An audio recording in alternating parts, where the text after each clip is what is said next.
Cube Radio.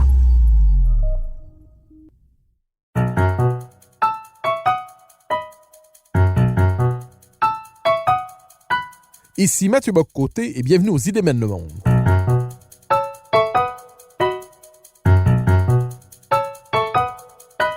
À travers le regard des intellectuels québécois et européens, nous chercherons à comprendre les grands débats qui façonnent notre époque.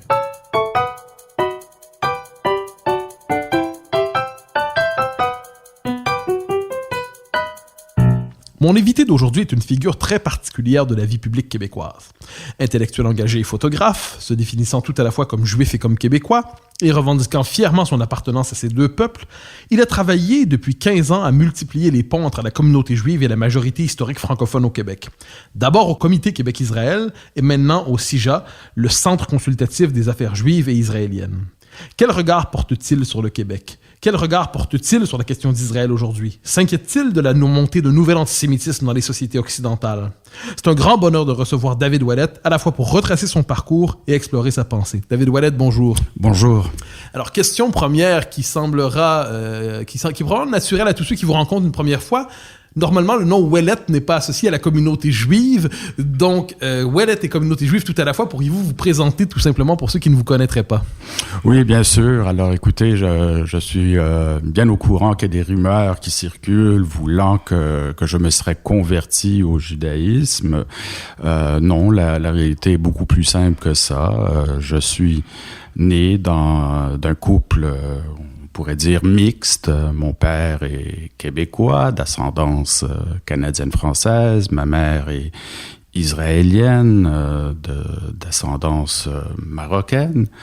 Et donc, voilà, j'ai grandi dans un milieu familial où, il n'y avait pas d'opposition entre mes identités juives et québécoises. Ça s'explique de manière importante, je dirais, en fait, par le parcours intellectuel de mon père, qui a étudié la philologie des langues anciennes de Mésopotamie et du Levant, qui a été formé en Israël, où il faisait des fouilles archéologiques en vue de compléter sa thèse de doctorat, et qui est devenu par la suite le fondateur du programme d'études juives de l'Université de Montréal au début des années 70. Et donc, du fait de sa spécialisation universitaire, de ses activités universitaires, il est devenu ce qu'on pourrait dire vraiment un expert éminent au Québec de l'histoire juive, du judaïsme, de l'État d'Israël. Vous savez, il arrivait que je réponde au téléphone quand j'étais enfant et que la voix à l'autre bout du fil me dise « Bonjour Mousse, c'est René Lévesque, comment vas-tu? Est-ce que ton papa est là? » Alors, voilà, c'était des choses qui ont émaillé mon enfance. Donc, votre père connaissait bien René Lévesque? Mon père connaissait très bien René Lévesque, qui le consultait fréquemment sur des enjeux liés à la communauté juive ou même à Israël.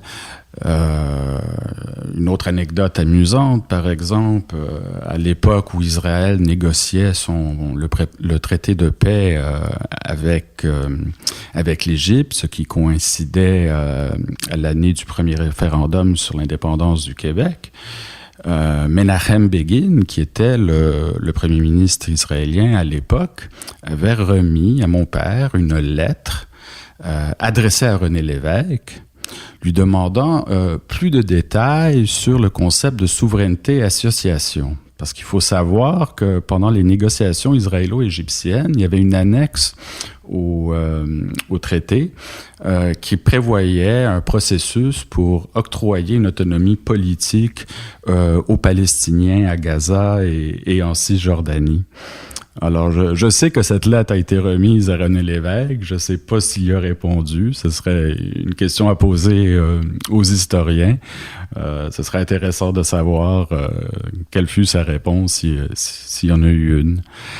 Mais tout ça pour dire que voilà, dans le cadre de ses fonctions, mon père organisait aussi des voyages d'études pour journalistes et intellectuels québécois en Israël. Et ça a fait que toute mon enfance, j'étais entouré de gens qui étaient à la fois souverainistes et sympathiques à l'endroit de l'État d'Israël, de telle sorte que déjà très jeune, je voyais une espèce de complémentarité entre le mouvement national québécois et le sionisme, qui est le mouvement national du peuple juif. Alors, nous aurons l'occasion d'y revenir parce que ce sera toute une partie de notre entretien, mais je me permets une ou deux dernières questions sur vos premières années.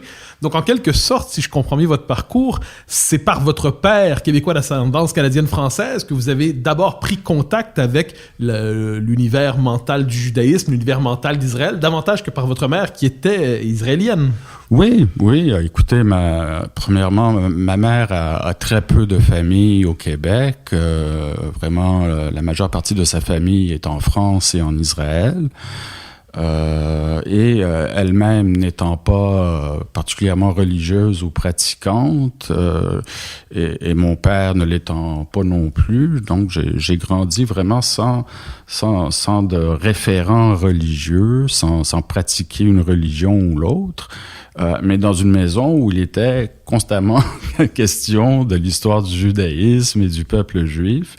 Et l'expert à la maison, c'était pas ma mère juive, c'était mon père non juif qui a éveillé ma curiosité intellectuelle pour ce peuple dont je fais aussi partie.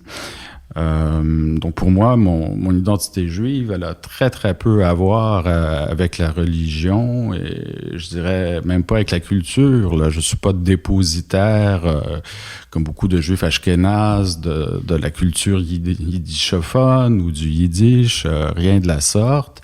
Ma mère, qui a été scolarisée au Maroc dans les écoles de l'Alliance israélite, qui étaient à toute fin pratique des écoles françaises et donc transmettait une culture vraiment française aux enfants, m'a beaucoup plus légué, je dirais, une identification avec la France et la culture française qu'avec une culture juive marocaine. Jamais elle ne m'a parlé en arabe, c'est une langue que je ne maîtrise pas. Donc voilà, je n'avais pas beaucoup de référents culturels ou religieux, sinon nos séjours prolongés en Israël. Évidemment, la culture israélienne, elle est très, très différente des cultures juives de diaspora. Israéliens, on le sait, sont des gens très confiants, très sûrs d'eux-mêmes, qui s'affirment sans hésitation. Et pour moi, c'était ça, être juif. Donc finalement, j'ai dû négocier mon identité à partir de toutes ces données. Et je dirais que j'ai une identité juive fondée probablement sur la notion d'une solidarité de destin. C'est-à-dire, je considère que l'histoire des Juifs, j'en suis un héritier et que je suis aussi solidaire du destin du peuple juif. Est-ce que vous avez toujours vécu en accordant une part centrale à votre judaïsme ou est-ce que pendant un temps, vous l'avez laissé de côté, abandonné, marginalisé pour le redécouvrir plus tard? Oui, en fait, c'est ce qui est arrivé. Vous savez, à partir de l'âge de 12 ans, on allait moins souvent en Israël, ou en fait très, très peu. Je suis entré au collège Jean de Brébeuf et je dois dire que mon identité juive s'est vraiment estompée. C'était plus quelque chose qui était au centre de mon être, de mon identité. Puis je pense que j'avais aussi ce besoin de me revendiquer comme Québécois à part entière. Donc j'ai commencé à vivre mon identité comme une espèce de dichotomie. Je crois que c'est quelque chose qui peut arriver à l'adolescence, hein, on se cherche, c'est bien connu à cet âge-là. Donc oui, ça a vraiment perdu de l'importance pour moi et écoutez, j'ai fini par entreprendre mes études universitaires en littérature allemande. littérature et culture allemande, ce qu'on appelle et histoire, ce qu'on appelle germanistique en allemand. Donc c'est vraiment une discipline multidisciplinaire.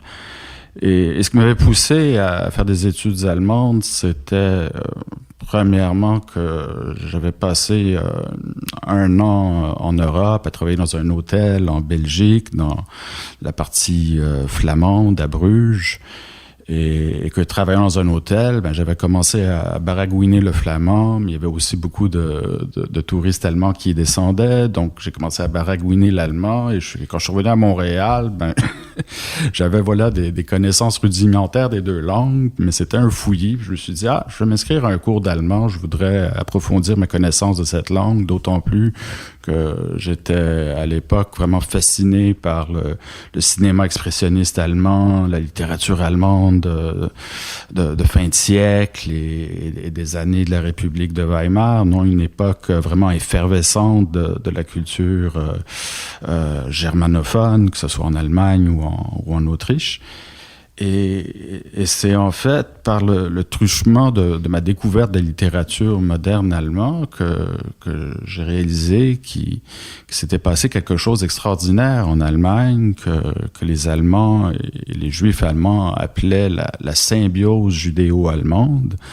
C'est qu'il n'y a probablement pas un autre endroit ou une autre époque dans l'histoire des Juifs où les Juifs se sont à ce point assimilés à la culture nationale du pays où ils vivaient. Les Juifs allemands étaient devenus de fiers patriotes allemands. Certains diraient qu'ils étaient plus allemands que les Allemands. Et cette assimilation culturelle qui n'était pas un reniement de leur identité juive a donné lieu évidemment à des chefs-d'œuvre de littérature, de pensée, de philosophie. Bref, ça a été quelque chose de très fécond pour la culture allemande que cette symbiose. On sait que ça s'est terminé dans la tragédie. C'est même pour quelqu'un comme moi qui croit que les Juifs doivent s'intégrer dans le tissu national des nations où ils sont enracinés, il y a quand même une mise en garde. Comment se fait-il que dans le pays où les Juifs avaient atteint le plus haut niveau d'assimilation, que ça se soit retourné contre eux, parce qu'au final, c'est ce qui est arrivé en Allemagne. Mais toujours est-il que la découverte de cette symbiose judéo-allemande m'a ramené, a remis de l'avant pour moi la question de mon identité. Premièrement, je m'identifiais de manière sympathique à ces Juifs allemands si patriotes, si fiers d'être allemands. Oui, parce que vous incarnez à votre manière une forme de symbiose judéo-québécoise, si je peux me permettre. C'est-à-dire, vous appartenez pleinement à la majorité historique francophone, ce qui est dans la communauté juive, c'est une position plus rare, qui est plutôt normalement anglophone au Québec. Donc, est-ce que, d'une certaine manière, vous portez au Québec, vous incarnez au Québec ce que vous avez vu en Allemagne ainsi? J'avais trouvé, je pense, mon idéal type. Je me souviens qu'adolescent, je posais souvent la question à mon père, regarde, je suis juif québécois, mais j'ai pas de modèle pour être juif québécois. Et c'est fondamental. Est-ce que vous avez l'impression, dans la communauté juive au Québec, d'être devenu ce modèle pour d'autres? Je crois, puis je voudrais quand même nuancer ce que je viens de dire. Je crois que les Juifs québécois, qu'ils soient anglophones ou non, se sentent authentiquement des racines profondes au Québec et sont fiers d'être québécois. Vous savez, j'entends souvent des Juifs québécois anglophones qui lorsqu'ils reviennent du Canada anglais, se sentent incompris, réalisent à quel point ils sont québécois. Donc, c'est sûr que à l'interne au Québec, on trouve souvent qu'il y a des communautés culturelles qui ne revendiquent pas assez leur identité québécoise, mais en fait, dès qu'ils sortent du Québec, ils se rendent compte à quel point ils sont québécois et on leur fait sentir. Donc il y a une fierté, mais c'est clair que il y a une minorité de Juifs québécois dont on pourrait dire qu'ils sont à 100% culturellement québécois. Et moi, je crois que je n'ai pas de mérite particulier. Comme je l'ai expliqué, c'était mon environnement familial. Ça coulait de source, c'était naturel. J'ai pas eu un effort à faire pour le faire, et je comprends que c'est beaucoup plus difficile pour des Juifs. Des Juifs anglophones. C'est sûr que chez les Juifs séfarades, la question se pose autrement.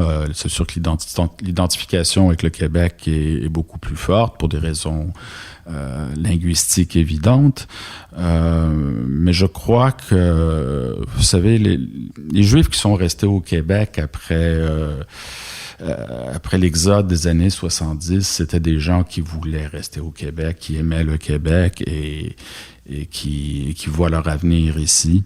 Et beaucoup des programmes communautaires qui existent aujourd'hui à Montréal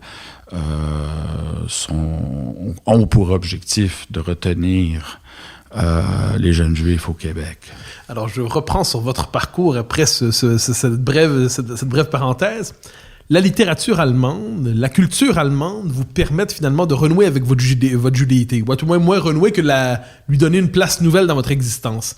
Quelle est la suite à partir de là dans votre vie intellectuelle?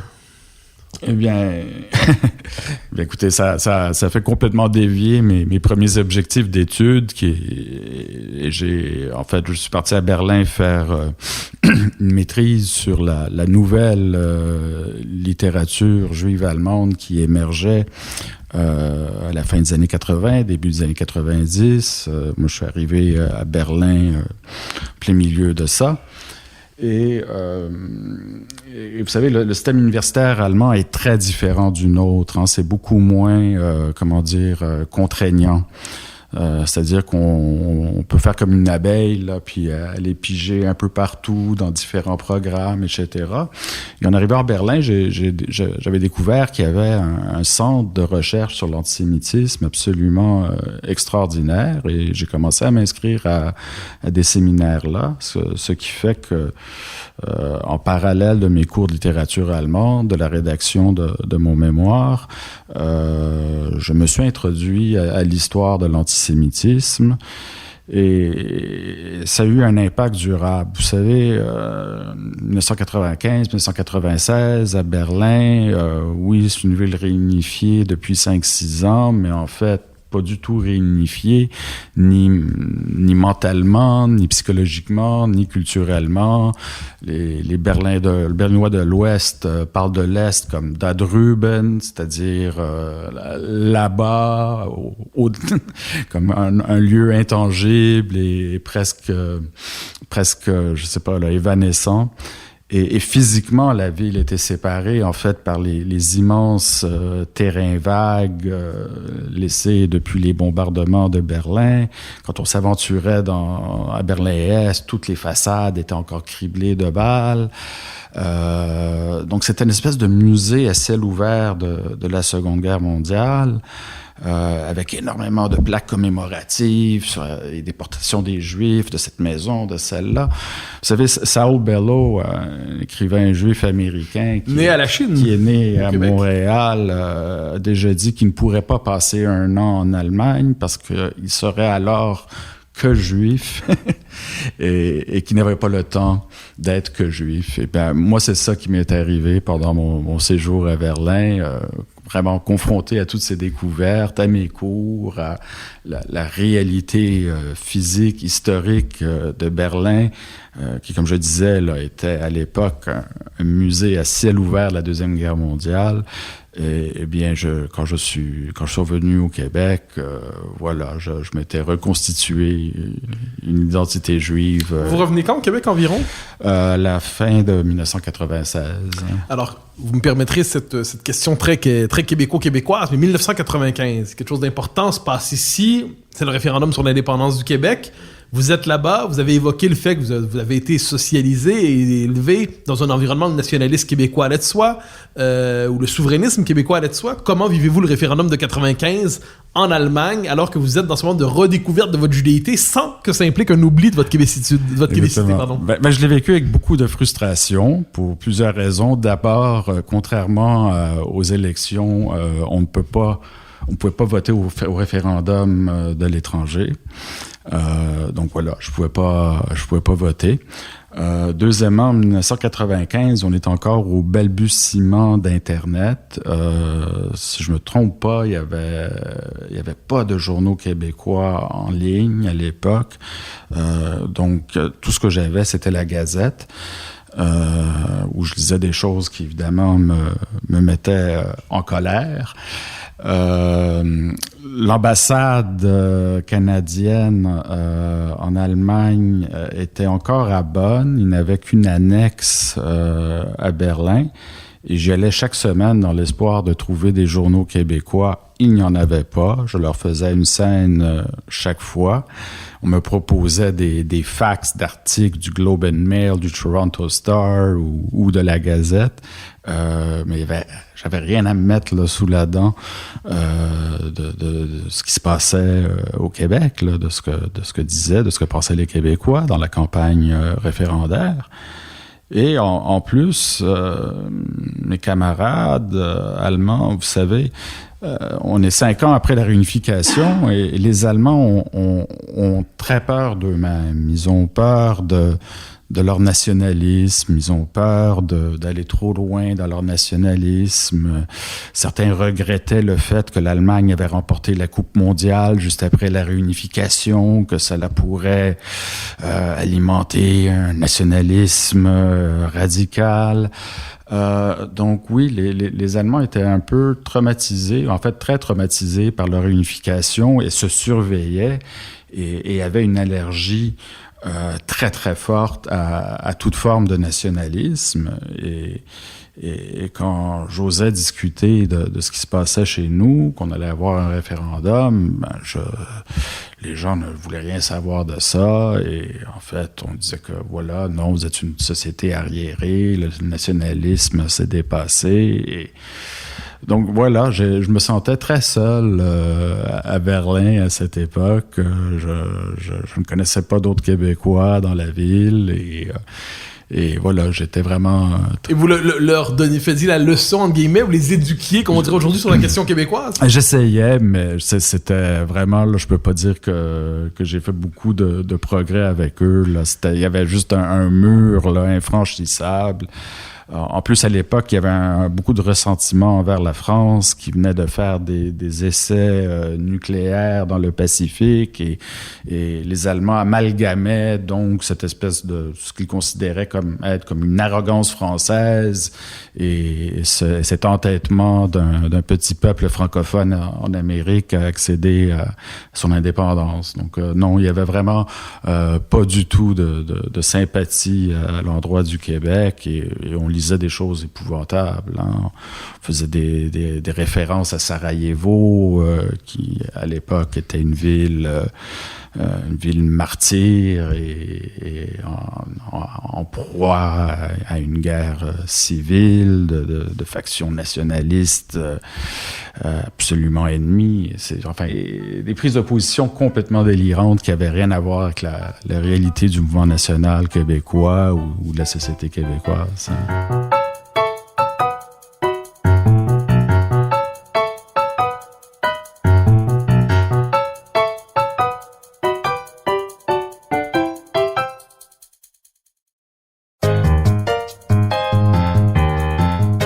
Revenez au Québec dans la deuxième moitié des années 90. Vous étiez parti en Allemagne à la manière, je dirais, d'un esthète germanophile. Vous revenez ici après le détour par la question de l'antisémitisme, avec l'idée déjà de vous inscrire dans l'espace public, parce qu'on a pu vous lire pendant des années comme blogueur indépendant avant que vous vous engagiez dans les organisations de la communauté juive. Est-ce que vous avez à ce moment l'idée de vous investir dans l'espace public? Vous sentez l'appel de l'espace public? Non, pas encore, en fait. Je reviens, puis ma seule idée, c'était de terminer ma maîtrise, puis de repartir en Allemagne pour faire un doctorat. Je dois dire que je suis revenu à reculons de Berlin. J'ai essayé de prolonger mon séjour, malgré toutes les difficultés que je racontais. C'est une ville que j'adorais. C'était vraiment un endroit unique au monde. Je suis retourné récemment pour la première fois 25 ans plus tard, c'est absolument plus la ville que j'ai connue et ça m'a beaucoup attristé. Mais quand je reviens, voilà, non, c'est juste que voilà, mon identité juive est redevenue centrale, mais je m'imaginais devenir professeur d'études allemandes. Là, c'était ça mon ambition. Le point tournant pour moi, ça a été en fait le rejet des accords d'Oslo par les dirigeants palestiniens et la seconde intifada qui s'en est ensuivie. C'est assez intéressant pour moi encore parce que quand je vous dis que mon identité juive était redevenue centrale pour moi, ça voulait pas dire que je pensais beaucoup à Israël, mais malgré le fait que j'y suis né, ou que j'ai passé beaucoup de temps enfant, que j'ai de la famille, c'était marginal dans mes préoccupations. J'étais beaucoup plus dans une réflexion de quel est l'avenir des Juifs en diaspora. Mais j'avais trouvé que les réactions médiatiques à cette seconde intifada qui faisait fi des offres de bonne foi d'Israël aux Palestiniens, qui condamnaient les mesures de défense israélienne contre ce qui était une guérilla terroriste, n'est-ce pas? Des attentats suicides dans les autobus, les cafés, les restaurants, les universités. Là. Donc, une vague de violence absolument terrible là, qui a appelé Israël à prendre des moyens de se défendre. Mais tout ça, je voyais de ça dans les médias et non, on ne rapportait pas vraiment le terrorisme palestinien, on ne parlait que de violence israélienne, on cautionnait le fait que les dirigeants palestiniens avaient rejeté les accords proposés à Camp David de l'été de 2000, sans faire de contre-offre. Alors, je trouvais la situation tellement inique, tellement injuste. Et puis, on entendait quand même aussi en filigrane de tous ces commentaires sur ce qui se passait entre les Israéliens et les Palestiniens, je dirais des références antisémites. Hein?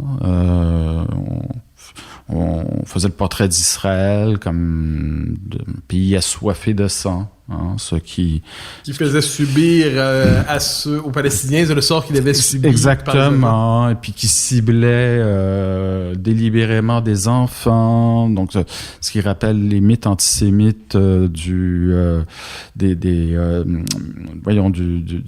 sacrifices d'enfants, là, hein, quelque chose de complètement débile qui s'est passé pendant tout le Moyen Âge et même une partie de l'époque moderne en Europe. On accusait les Juifs d'enlever des enfants et de les sacrifier pour boire leur sang. Puis on voyait des caricatures qui représentaient exactement ça. Donc j'étais à la fois inquiet du traitement qu'on réservait à Israël dans tout ça et d'un discours antisémite du fait que la critique d'Israël versait fréquemment dans l'antisémitisme classique. Ça m'a beaucoup interpellé. Ce qui vous pousse finalement vers l'espace public. Oui. Sous quelle forme d'abord? Et sous quelle forme ensuite? Qu'est-ce qui vous conduit dans l'espace public? Parce qu'ensuite, depuis 15 ans, on vous connaît comme une figure. On reviendra d'ailleurs sur votre travail sur le rapprochement entre la communauté juive et la majorité historique francophone que vous avez fait dans différentes organisations, que vous faites dans différentes organisations. Mais vous avez évoqué le déclic intellectuel, mais qu'est-ce qui vous pousse dans l'espace public et de quelle manière ça prend forme? Ça a commencé j'ai commencé à écrire des lettres aux journaux. Je répondais à des articles ou à des tribunes, des billets d'opinion. Vous étiez très vigilant par rapport aux médias, au discours médiatique autour de ces questions. Absolument. Vous l'êtes demeuré d'ailleurs. Oui, pour moi, c'était fondamental parce que je crois qu'aujourd'hui, on doit reconnaître que les médias sont probablement moins influents qu'ils l'étaient à l'époque, mais à l'époque, les médias étaient extrêmement influents et conditionnaient très certainement l'opinion publique. Et je constatais qu'il y avait un déséquilibre absolument scandaleux là, dans nos médias sur la question du conflit israélo-palestinien. Alors, je répondais et au meilleur de mes moyens. Parfois, on me publiait, souvent non. Et ce qui est arrivé, c'est que j'ai rencontré à cette époque-là Elisabeth Chemla, qui était une ancienne rédactrice en chef du Nouvel Obs, si je me trompe pas, et qui venait de lancer un magazine d'actualité sur le Proche-Orient sur Internet qui s'appelait Proche-Orient Info. Et elle m'avait proposé de devenir le correspondant québécois du journal, ce que j'ai accepté avec beaucoup de joie. Et une des missions qu'elle m'avait données au moment de mon embauche, vous savez, à l'époque en France, on commençait à peine à prendre la mesure de l'influence de l'islamisme sur le pays et de l'antisémitisme que l'antisémitisme véhicule.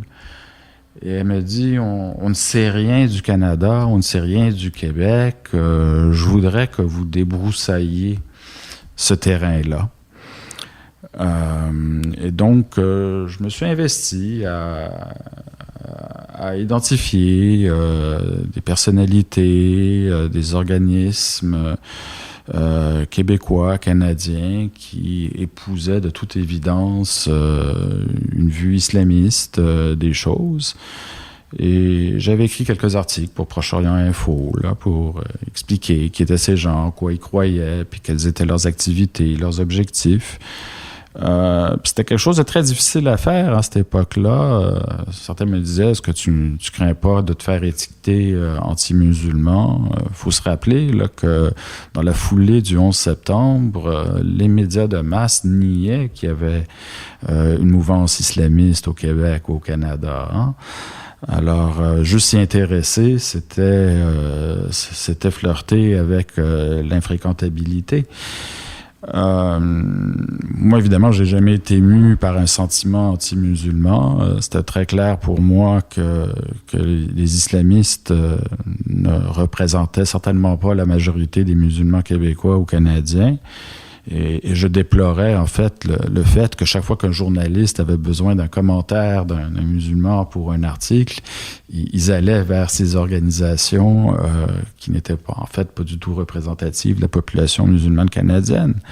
Je crois que les médias ont, d'une manière, contribué à créer le problème de l'islamisme en donnant certaines organisations aux propos douteux une certaine crédibilité. Et puis je me souviens qu'on a commencé à parler leur langage. Je me souviens d'un article que j'avais lu dans Le Devoir où on se référait à Fatima Ouda-Pépin comme une élue québécoise d'origine musulmane. Mais non, elle n'est pas d'origine musulmane, elle est d'origine marocaine. Certainement de foi musulmane, mais pas d'origine. Ce n'est pas un pays, la musulmanie. Fatima Ouda-Pépin est marocaine, de religion musulmane. Mais quand on commence à étiqueter des gens, des musulmans, qu'à partir de leur foi, en fait, on adopte le discours islamiste qui ne reconnaît pas les nationalités diverses qu'on retrouve dans le monde arabe et musulman, qui veulent justement réduire toutes ces populations très diverses culturellement, linguistiquement, historiquement, à cette identité musulmane qui résumerait tout ce qu'ils sont. Donc, ce sont des questions qui m'ont intéressé. Et puis bon, voilà, toute la première moitié des années 2000, en fait même jusqu'à 2006, avec le conflit entre le Hezbollah et Israël. Ça m'a donné beaucoup de travail. Proche-Orient Info, malheureusement, n'a pas vécu très longtemps et à sa fermeture, c'est là que j'ai décidé d'ouvrir mon blog parce que je voulais continuer à écrire et dire ce que je pensais. Et j'ai ouvert ce blog Judéoscope, là, où je passais en revue les médias, où je soulignais les distorsions, les erreurs factuelles. Oui, bon, on peut même dire au fil du temps, vous êtes devenus des correspondants privilégiés de l'Ombudsman de Radio-Canada sur ces questions. Exactement. Avec des ombudsman successifs auxquels j'envoyais des plaintes. Et qui vous donnaient souvent raison. Qui m'ont donné, en fait, non seulement souvent raison, mais qui m'ont même donné raison sur le fond. Parce que moi, j'avais toutes ces plaintes, je le faisais dans une optique, non pas pour convertir Radio-Canada en un média pro-israélien, mais de leur faire reconnaître que leur reportage n'était pas objectif, déformait les faits, souvent inventait des faits et démontrait une ignorance complète de l'histoire de la région et du conflit.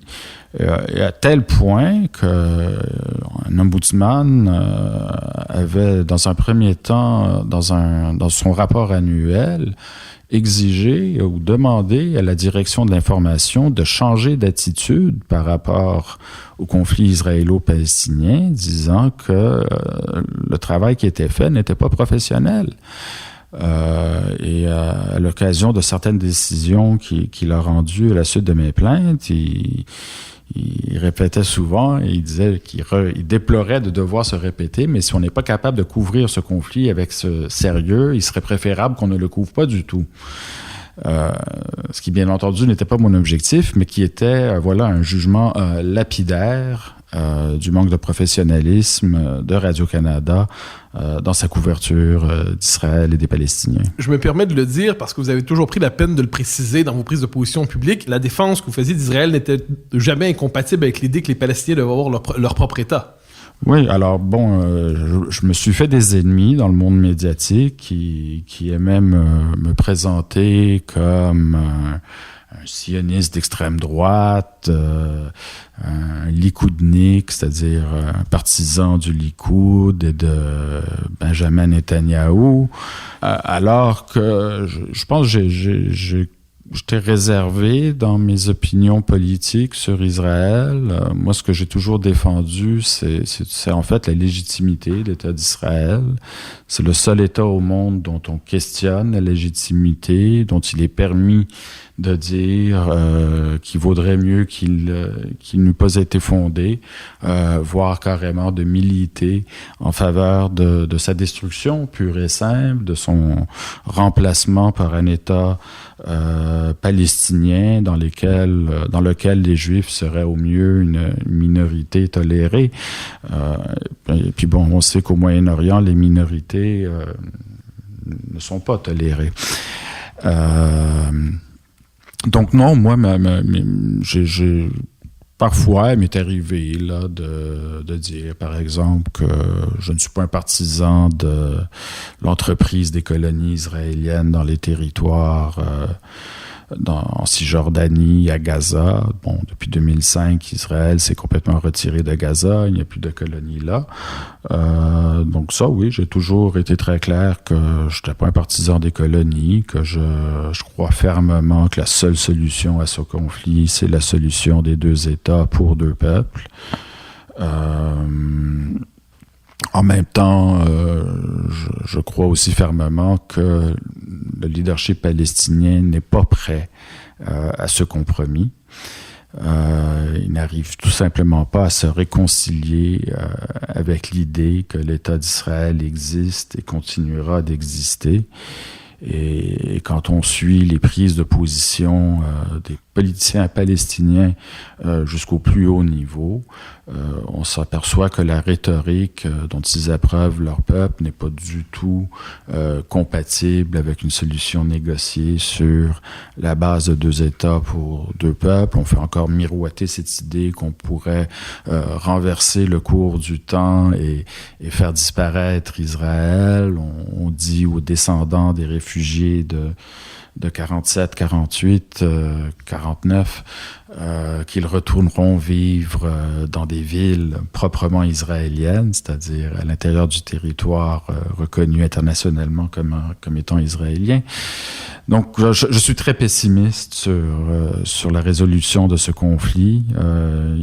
Il s'est complexifié ces dernières années du fait que, comme partout au Moyen-Orient, il y a eu une espèce d'islamisation de la société palestinienne qui transforme ce qui était au départ un conflit entre deux mouvements nationaux légitimes en un conflit religieux. Et du côté israélien, on s'aperçoit aussi là, qu'il y a une marge. J'insiste sur le fait que ces gens sont marginaux au sein de la société israélienne, mais n'empêche, il y a une éclosion là, de groupes religieux fondamentalistes qui aussi veulent colorer ce conflit comme un conflit religieux, ce qui serait une chose épouvantable. Ce serait encore plus insoluble si ce conflit devenait religieux que territorial et national. Alors, il y a une autre dimension de votre engagement, et je m'en voudrais de ne pas l'aborder très clairement. Vous avez travaillé, donc d'abord au Comité Québec-Israël, ensuite au CIJA. Vous avez travaillé activement, vous me dites si la description est adéquate, mais à rapprocher la communauté juive de la majorité historique francophone, avec ce sentiment que nous ne nous sommes pas historiquement compris, il y a eu des moments d'incompréhension. Donc vous avez travaillé à rapprocher les deux pour amener finalement la communauté juive à comprendre l'univers mental de la société québécoise majoritaire francophone, et de l'autre côté, d'amener les Québécois francophones, et même le mouvement national, à comprendre la singularité de la communauté juive. Est-ce que je décris bien ce que vous avez cherché à faire aussi au fil des ans, et comment avez-vous porté ce projet? Alors, je dois dire que c'est quand même au mérite de la communauté juive d'avoir embauché David Ouellette, sachant très bien quelles étaient mes positions. Et... Oui, le nationalisme québécois n'y est pas si fréquent. Et donc, ça témoigne d'une évolution, je dirais, des esprits au sein de la communauté juive. Et puis, j'ai d'autres collègues issus du mouvement national. Et bon, voilà, c'est qu'il y a eu une prise de conscience, je crois, dans la communauté juive du Québec, que voilà, on veut rester ici, on veut pas que nos enfants partent, puis on doit trouver le moyen d'être mieux compris, mieux entendu de nos concitoyens non juifs. Et c'est là que des gens comme moi, humblement, avons pu contribuer à un rapprochement. Et j'insiste vraiment sur le fait là, qu'on m'a donné vraiment carte blanche et un soutien réel pour entreprendre ce travail, et que les objectifs étaient partagés par mes collègues qui n'ont pas du tout le même background familial que moi. Et donc, oui, notre travail, c'était essentiellement de changer les perceptions mutuelles des Juifs pour la majorité pour les Juifs. Vous savez, nos voyages en Israël sont bien connus, nos voyages d'études en Israël sont bien connus, mais ce serait une erreur de croire qu'on fait ces voyages juste pour leur faire connaître Israël, aux participants, là, je m'entends. Dans ces voyages, ce qu'on fait en fait, c'est tisser des liens.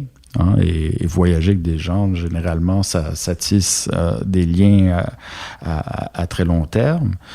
Donc, le but, c'était, bien sûr, à la fois de les exposer aux réalités israéliennes, mais de tisser des liens avec des jeunes, avec des moins jeunes, mais des gens engagés dans la société québécoise et qui pouvaient donc devenir des interlocuteurs qui peuvent nous aider à travailler à ce rapprochement.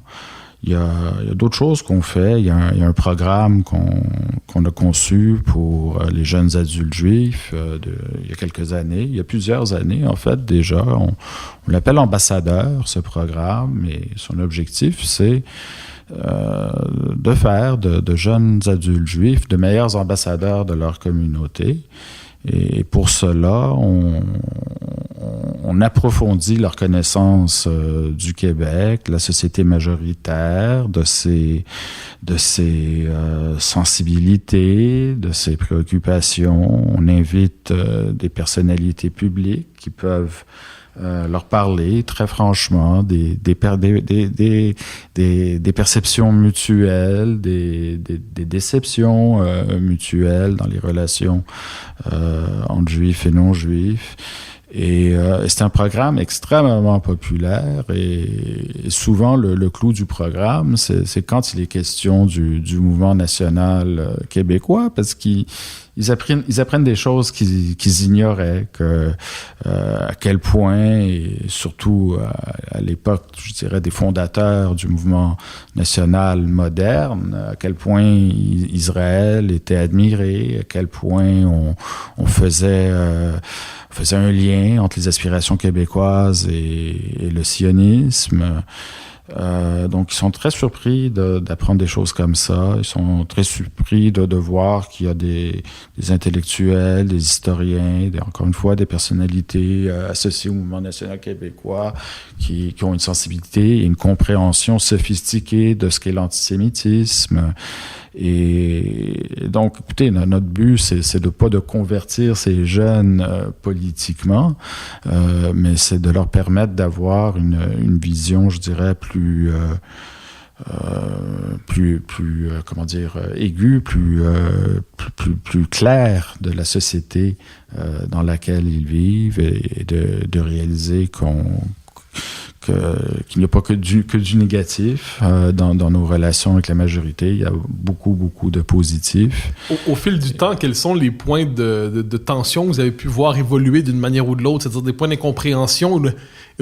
Formule autrement, comment la compréhension mutuelle a-t-elle progressé à travers un tel programme, par exemple? Ben, je crois d'abord, on assiste au fait qu'il y a de plus en plus de jeunes juifs québécois qui veulent s'investir dans la vie politique, ce qui est assez nouveau. La communauté juive ne s'investit pas beaucoup dans la vie politique. Comme beaucoup de minorités, elle croit faussement que le plus important de la vie politique se déroule à Ottawa, alors que ce n'est pas du tout le cas pour le Québec. C'est vraiment à Québec qu'ont lieu les débats, qu'on légifère, que la politique touche notre vie au quotidien, n'est-ce pas? Donc, il y a cette prise de conscience là, il faudrait s'intéresser davantage à Québec, puis être davantage présent dans la vie politique. Je crois que ça a contribué, je dirais, à une normalisation des perceptions du mouvement national. Ça ne veut pas dire que plein de jeunes vont aller prendre la carte d'un parti, mais au moins reconnaître la légitimité du mouvement national québécois, de la même manière qu'on s'attend à ce que la majorité reconnaisse la légitimité du sionisme. Là, je pense que ça, c'est quelque chose qui avance beaucoup. Je le dis par transparence, comme on dit, j'ai eu le bonheur de participer à ce programme comme conférencier, comme figure du mouvement national qui rencontrait les jeunes de la communauté juive, n'étant pas associé à la frange la plus timorée du mouvement national. J'ai pu témoigner du fait que ça fait des conversations tout à fait passionnantes. Je vous relance là-dessus. Est-ce que aujourd'hui, le contexte très particulier de notre époque fait pas qu'il y aurait des points de contact nouveaux qui seraient possibles entre la communauté juive et la majorité francophone québécoise autour de ce qu'on pourrait appeler une forme de patriotisme de civilisation? C'est-à-dire, on voit aujourd'hui un commun destin des sociétés occidentales autour des débats qui s'appellent la laïcité, mais pas seulement, certains rapports à la démocratie, devant les périls posés par l'islamisme, Est-ce que, d'une certaine manière, l'époque dans laquelle nous entrons ne crée pas un contexte inédit permettant le rapprochement que vous désirez? Je crois que oui. Je crois que on n'en est probablement encore qu'au balbutiement, mais je crois qu'en effet, les multiples défis qui s'opposent aux démocraties libérales en Occident, je crois qu'une partie de la solution à tous ces défis qui polarisent, qui divisent en camps ennemis et hostiles, et on le voit dans des sociétés comme en France, où la violence fait pratiquement partie de la vie publique. Moi, je crois fermement que une des meilleures réponses à tout cela, c'est de faire société, c'est de faire nation. Et je crois que pour les minorités, et en particulier pour la minorité juive, je crois que une partie du salut ou de la protection dans ce climat absolument délétère et déstabilisant, c'est de faire société, c'est de faire nation, absolument, c'est comme ça que je l'envisage. Vous avez eu une formule à quelques reprises sur les réseaux sociaux où on s'exprime beaucoup aujourd'hui. Vous avez une formule, moi, qui m'a bouleversé ces derniers mois, où vous avez dit que vous aviez de plus en plus l'impression d'appartenir à deux peuples de trop. Pourriez-vous revenir sur cette formule, moi, qui m'a bouleversé, bien franchement, mais j'aimerais vous entendre sur le sens de cette formule lorsque vous la dites à la lumière de votre parcours, à la lumière de vos convictions. Qu'entendez-vous lorsque vous dites que vous faites partie de vous avez l'impression de faire partie de deux peuples de trop? Écoutez, à l'époque, c'était en réaction à toute la controverse autour des propos de ce professeur de l'Université d'Ottawa, M. Amir Attaran, n'est-ce pas, qui assimilait le Québec et les Québécois aux États sudistes de l'époque de la ségrégation raciale et du racisme institutionnel. Et puis, je sais pas, pour moi, ça a été, tout d'un coup, j'ai eu cette idée, je dis, c'est quand même incroyable que l'affirmation nationale des Québécois et l'affirmation nationale des Juifs, c'est-à-dire le nationalisme québécois, le sionisme, sont sujets à une diffamation constante, à savoir que ce seraient des mouvements essentiellement racistes, xénophobes, intolérants, réactionnaires, qui incarneraient la partie la plus sombre de l'humanité et de manière pratiquement, exclusive. Il y a deux grands méchants dans notre époque. C'est le Québec, c'est Israël, c'est les Québécois, c'est les Juifs, c'est le nationalisme québécois, c'est le sionisme. Et puis souvent aussi, les gens qui tiennent ces discours sont les mêmes. C'est-à-dire que ce sont souvent les mêmes gens là, qui tiennent ces discours diffamatoires sur les Juifs, Israël, le Québec, le nationalisme québécois.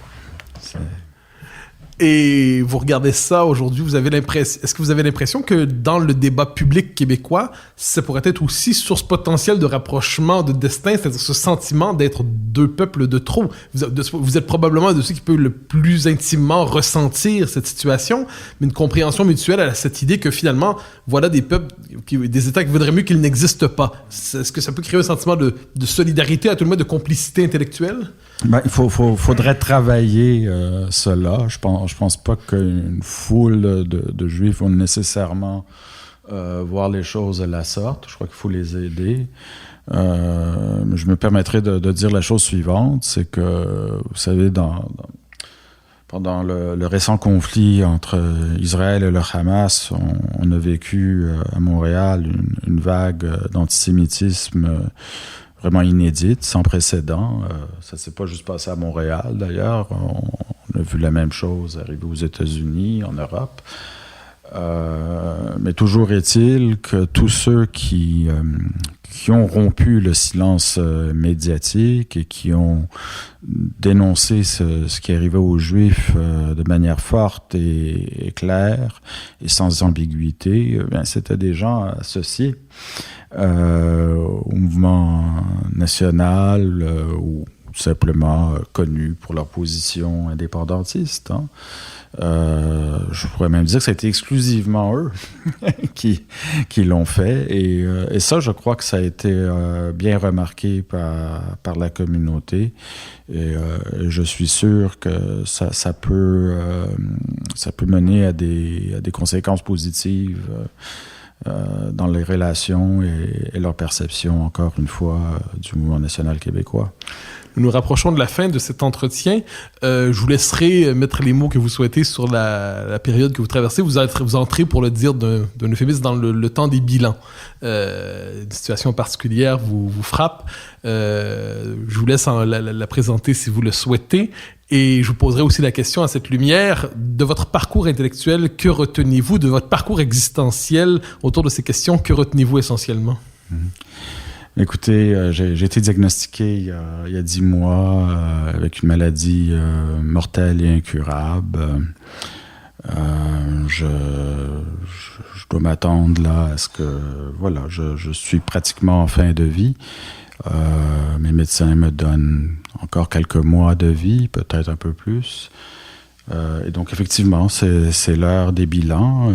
Je trouve ça un peu précoce, à 52 ans. Alors que je pense que j'étais au sommet de ma carrière et que justement, il semblerait qu'il y ait toutes sortes de nouvelles opportunités qui s'ouvrent pour le travail de rapprochement entre juifs et non-juifs au Québec qui m'a tant passionné pendant la meilleure partie de ma vie professionnelle. Et je vous dirais, écoutez, j'espère qu'on ne se souviendra pas juste de moi comme cette espèce de défenseur indéfatigable d'Israël, mais surtout comme quelqu'un qui a voulu bâtir des ponts entre les Québécois juifs et non-juifs. Je pense que c'est vraiment la chose la plus importante, l'aspect le plus important de mon travail. Ça a été celui-là, d'établir des relations harmonieuses et respectueuses entre les deux populations. David Ouellet, c'était un immense bonheur, un bonheur triste, mais un bonheur néanmoins, un immense privilège aussi de vous avoir aujourd'hui aux Idées mènent le monde, et bon courage pour cette dernière étape que vous affronterez. Merci à vous.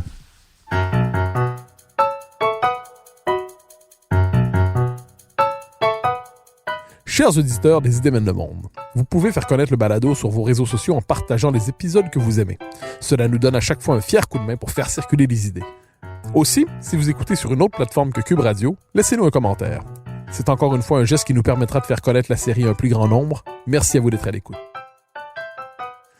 Vous pouvez me suivre sur Twitter et sur Facebook. Vous pouvez également lire mes chroniques chaque mardi, mercredi, jeudi et samedi dans le Journal de Montréal.